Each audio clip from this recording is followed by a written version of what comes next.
Hello guys, I'm Emilian from Solor Labs. In 2023, a founder I worked with built a company to a $100 million valuation. Great product, great market, great investors. 2 years later, that same company was sold for parts. Not because of a competitor, not because the market disappeared, but because the founder's nervous system did. This is the 2026 Founder Burnout Index and the $100 million collapse nobody saw coming. When I first met him, he said what every founder says. Yeah, I'm tired, but I'm built for this. 80-hour weeks, constant fundraising, hiring, firing, investor updates. On paper, he was the dream founder, the kind you see on stage at conferences. But if you looked closely, cracks were already there. He hadn't slept properly in months. He hadn't taken a real day off in more than a year.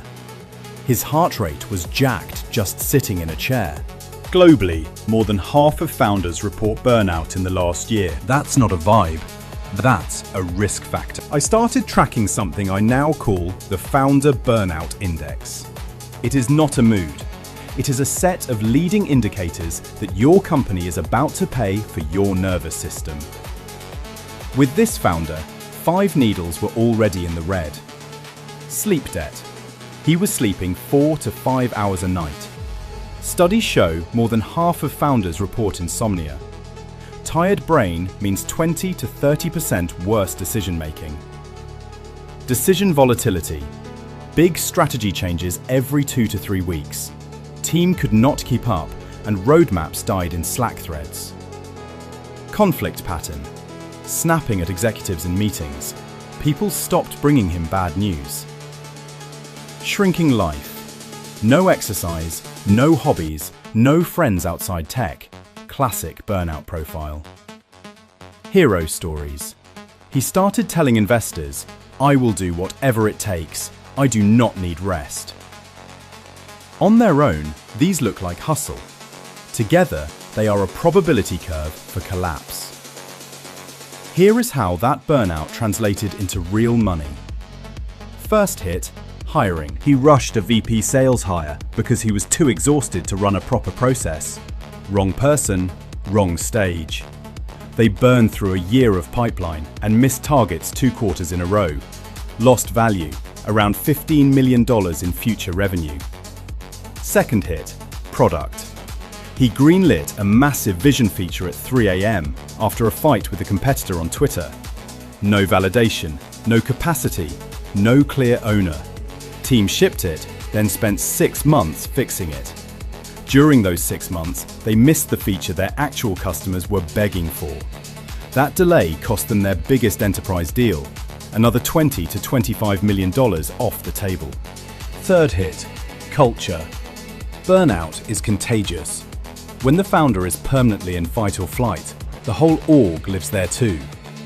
Senior people started leaving quietly.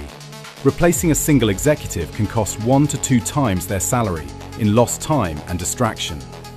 They lost 3 execs in 1 year. By the time the board got concerned, they hadn't just lost a founder's health, they had lost roughly $100 million in company value. Here is the cruel part. None of this showed up in the metrics the board was watching. Revenue was still climbing. NRR still looked fine. Cash runway looked okay. Burnout doesn't hit your dashboard as mental health.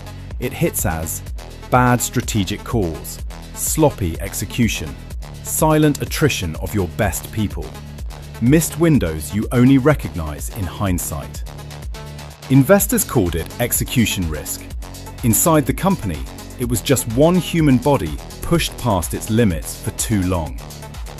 The Founder Burnout Index isn't about feelings. It's about predicting when your company is about to pay for your nervous system. The more of these DARs that are in the red, sleep debt, volatility, conflict, isolation, hero stories, the more your valuation is fiction. If you are a founder watching this and thinking, that is kind of my calendar, your risk isn't that you will quit, it's that you will keep going and take your company down with you. Next Tuesday, AI's obsolescence debt, how a company lost $200 million to tomorrow's tech. Build systems, not dreams. And please, don't wait for your body to be the one that tells you it is over.